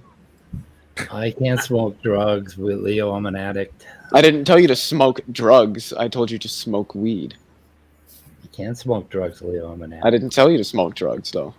I can't smoke. I can't. Okay. He says he can't. Okay. He says he can't partake of drugs because he's an addict. From the guy. Wait a minute. From the guy who chews 100 pieces of nicotine gum a day. Oh well, that is psychotropic. You're right. You're right. Good point. Good touche. Fuck you. Something came up earlier in the stream about before we all joined us about AI and intentional kind of intention with that, and I'm thinking, it caused me to ask the question in the chat: what are the fundamental requirements for the force behind a future or current action to be intentional? Yeah, it would just be normative. Yeah, but yeah, no, not necessarily normative. Well, an intentional state would be a normative state. Okay, it would have a goal. It would have a goal, and a machine could have a goal. Directed about. Could have all the means to execute the goal. A machine could hold some sort of representation of the goal. I mean, AI could very well become like us if we so designed it. So consciousness, it sounds like, is not one of the requirements. Consciousness would for intentional states. Okay, the thing about consciousness, Randolph, and this is my opinion, which I formed over a long period of time, is that if you provide all of those things, if you put all the elements in, like the representation, the sensors, the bodily feelings, and you train that up in the world, consciousness is something that happens because of all those things. So you're a functionalist. So what are the fundamental requirements for a state to be intentional? Yeah. Usually the idea of directed aboutness. Okay, that makes sense. Directed at something. So if a robot fixed on something and was moving toward it, or a worm or an amoeba, it has basically a biological state that would be intentional. So I don't think machines have biological states. Depends how they're built. I kind of crossed over. I don't know if we could. Us building a machine that's biological. That's just I don't know. That's that's Watson has no biology. I understand. Yeah, only God can do that. Would a Borg be the one? Okay, that's actually what we're trying to do right now. What is transhumanism? It'd be cybernetics. Incorporating machinery with biology. We've already been doing it for. Okay, we got 2 Nesses in here. 70 years. We got one Ness without a picture. Ness, can you say something? Ness? It's just starting to sound like a Ness. I mean, a mess. I have no idea. A mess of Ness. We got a mess of Nesses. Ness, could you say something? He might be AFK. I'll also say, Speed, at the beginning of the stream when you're looking over the propositions that I had posted. And my internet. I had posted something. My internet is being really weird right now. A question in the chat, which was, if my intention is to do something that's non-normative, wouldn't this obviate the first premise of intentional states being normative states? Well, I don't know what it would mean to do something that's non-normative. The fact that you're doing something would essentially necessitate that it would be normative. There's some standard there driving you to engage. Doing it makes it normative? Well, no, it's normative because there's a standard there prescribing some ought that's directing you towards some action. I don't know what it would mean for a human to do some directed action that isn't normative. That doesn't make any sense. Okay, if I'm hungry and I decide to walk upstairs and make a sandwich, okay, what is normative about that? The desire to eat food. That's the standard that prescribes the ought. Well, if I desire to eat food, that's the standard. I ought to eat food, which in turn informs the action of you walking up the stairs and making the sandwich. That is all goal-directed, and it is normative, yes. Yeah. Okay, desire is not a standard. Desire is a no. For normativity, yes, desire can be a standard. It can be a standard that drives you to that you ought. Like if I desire water, I ought drink water, right? Leo, you're pushing it. Okay, glucose. Basically, glucose level in my blood is enough to trigger that. I don't know what this has to do with normativity. What does glucose in blood have to do with it? It doesn't have anything to do with normativity. So if I get hungry and I march upstairs to get a sandwich, I don't have to be thinking about oughts or shoulds or I'm directing I don't have to think at all. You don't have to think about it. I have made sandwiches. I've made sandwiches while blacked out on fucking alcohol. Wait a minute. That doesn't mean that there isn't that it's not goal directed by some standard. I don't know if that's actually correct, Speed. I mean, like if you're like your brain is the communication center of your body, of which when you're low on glucose, that information is getting translated in some way to your brain state. Yeah, but why would you call that a norm? Well, because it's a standard prescribing an ought. Well, you're kind of overusing the term, I think. No. Norms like ought and whatever was primarily a discussion in ethics and morality. It wasn't really meant to cross over into this mental realm. I don't think. But I mean, okay. If I really stretch the definition, sure, it's a norm. You're not stretching the definition. But what is the norm? A norm is a standard prescribing an ought. Okay, what is the statement in my mind that I am telling myself that has an ought? I don't. Wait, no, you don't. I don't know what you mean when you ask that. It's just, do you desire something? Yes, I'm hungry. I desire to eat food. All right, then there exists an ought. If you desire to eat food, you ought to eat food. You don't have to think about that for it to be true. I mean, there are philosophers of the mind that would just totally deny that. I think John Searle is one of them, and he would say that. Sure, but he has to speak for himself. Okay, there is just this. I have a paper. We were just looking at. There is only this this impression or this feeling, and it's not really yet about anything. Okay. When I get I'm hungry, the next thing that's going to happen is I'm going to end up with an intentional state that I want a sandwich, and a bunch of other states that tell me how to get that sandwich. I make a quick plan and I go upstairs. There's no oughts or shoulds involved in this. There's no normativity. Yes, there's no norm involved. I'm just there is heading up the stairs, dude. So you're saying that desire doesn't play a factor in this? No, desire. So wait, you take the view that the Churchlands do. You just reject the reality of. Do you take the view that the Churchlands do? Do you reject the reality of belief and desire? I do not. Okay, what is desire? A desire is essentially like something that you want. Lots of people pay taxes but don't want to. Yeah. Okay. Neurologically, what is a desire? What is? I don't know. I'm not a neurologist. Okay, if I'm walking up the steps and I'm thinking about my YouTube channel, and I go up there and I start making a sandwich. What is the desire exactly? The desire was for you to make a sandwich. The desire would be hunger, right? Which would be a sensation from my body. Well, you could be making a sandwich. That is the desire. That is the sensation, and that is the standard, which prescribes the ought in I ought make food. Why would you call desire a standard? Because the desire is where you're deriving the ought from. But I don't have an ought. Whether you ought or ought not make food when you're hungry is going to come down to whether or not you desire to eat food. So it's going to be a standard in deriving whether you engage in an action. You don't have to think about this for this to be the case. This is just the way that it is. That's normativity. Okay, you just said that is where the ought comes from the desire. Then how can the desire from the standard be an ought? How can the desire be the standard if the ought comes from that? Because oughts come from standards. The ought is what basically has odds the are prescribed by built into it. standards. Odds are prescribed by standards. By standards. Yes, if you And have what a is that- standard, you can prescribe an odd. So, No, no, like with the racing example, if you desire to win the race, that prescribes an action you should do, i.e., running fast. That you ought to run fast if you desire to win the race. You can succeed at running fast or winning the race, and you can fail, which is why it's a standard. Okay, do you understand that desiring to win a race is very different than desire to ingest food?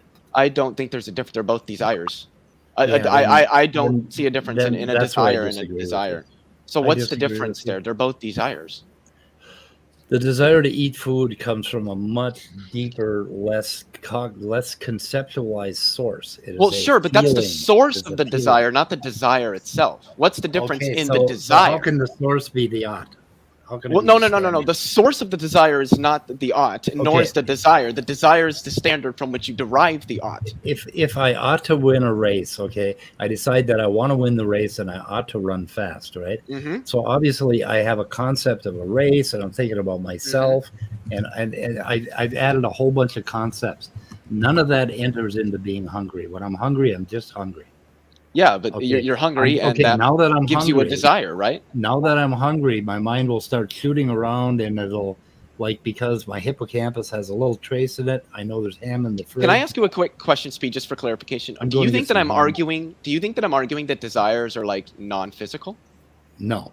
Okay, because I mean, I agree with you. Desires, I think, are physical. They're a result of things that happen in the brain. No, But I don't think that means that they're not standards, or that we can't derive oughts from them. okay. Most of our actions, our goal-oriented actions, are a result of our desires. Our desires inform our actions. Here's what I'm arguing. Okay, biology and neuroscience basically is a very, very rich and deep collection of things, right? And what I'm pushing back against is taking this linguistic bullshit from the 20th century and trying to shoehorn it into that. That's what I'm pushing back against. Well, but I don't know what you mean, Steve, but I'm real done quick, with real, that real bullshit. quick, real quickly. Go ahead. I'm Steve, I think what it is what Leo said a few minutes ago is you're hung up on where the desire comes from. And what Leo's saying is that he's at the level of here's a desire, there's a desire. And what come before that, what precipitated the desire is a different subject, I think. Exactly. It's just, is the desire a standard for behavior, for what you should or ought not do? Yes, desires can do that. They can inform what you should or shouldn't do, i.e. they're a standard for behaviors. They're normative. Yeah, linguistic bullshit. I just don't. That's just. I don't know what that means. That you're not giving me anything to work with. I don't know how to work with linguistic bullshit. is basically taking a bunch of artifacts from language and our cultural thinking in the last 120 years and making a Frankenstein fit to what's happening in biology, and you're missing the point. And nothing that I'm saying has anything to do with biology. Stream. We're going to shoot in the head now. Sure, but nothing I said has anything to do with biology. Before you end, can I like I wanted to show this before my internet went weird. Like, this is for Leo, not for Leo, for Otangelo, who said that cyanobacteria did not change. And you said what? Can you hear me? Yes. Yeah. Like Otangelo said that cyanobacteria did not change, and this is a form of paper that shows that they did change. Oh, fuck him.